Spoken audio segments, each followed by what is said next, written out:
So this is the parable of the man in the dirty overalls.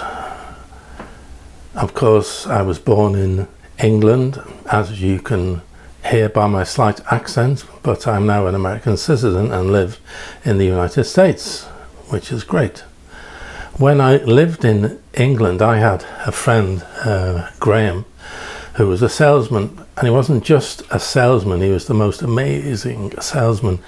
He got himself a new job in a furniture store, and I thought, oh, well, I'll go and visit my friend Graham. So I went in just on a visit, and I came out with a new dining room table and 6 chairs. He was a really good salesman. Now, after that, he left and he went to work for a major Ford car dealership.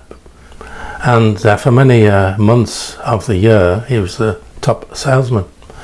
And it was a slow day, and all the salesmen are lounging around in the office, and in walks a young man. And the young man was wearing filthy, dirty overalls. He was wearing workman's boots that were all scuffed and really dirty. His hands were dirty. He was unkempt and unshaven. And he walked into the sales floor and starts looking at the most expensive car on the sales floor. And of course, all the salesmen said, "Oh, another time waster. He's not going to buy anything. He'll just look at the car and maybe have a test drive and just walk away." So my friend Graham says, "Oh, I'll talk to him." So he goes out and he talks with the man, and he says, "All right, mate." And the fellow says, "All right." And my friend Graham says, "You like that car, do you, mate?" And he says, "Oh, yeah, really like it. I can take it on a test drive." And my friend says, "Well, this is the most expensive car on the showroom floor. You know that, do you?" And the man said, "Yeah, but I'd like to have a test drive." And my friend says, "Okay," and takes him on a test drive, and they drive around. And they come back, and the man gets out of the car and says, "I really like that car." And my friend says, "Yeah, this is our best car. It's got, all the extras, sporty engine, sporty wheels, leather seats, blah, blah, blah, blah, blah, blah." And the man says, "And what does it cost?"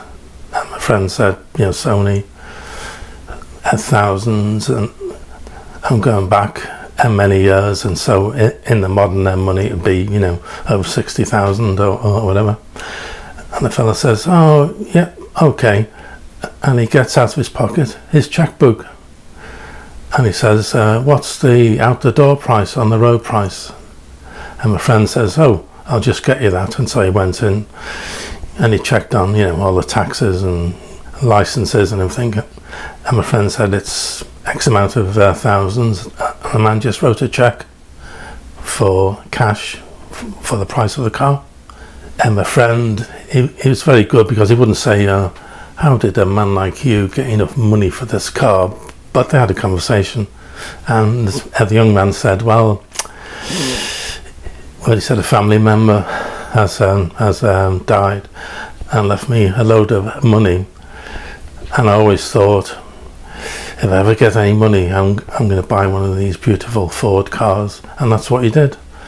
So, and my friend obviously goes back into the sales office and says, "Look what I got, a check for the most expensive car in the showroom, and you fellas are all just lounging around in the office." And the point of the story is, as they say, don't judge a book by the cover, because you never know what is in the heart of the person. As the Bible says, do not judge by outward appearance, because God judges the heart.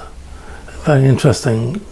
So when we see a person who is angry or in need or is in want, we should always be compassionate and not look at the way they dress and go and make a judgment on that person.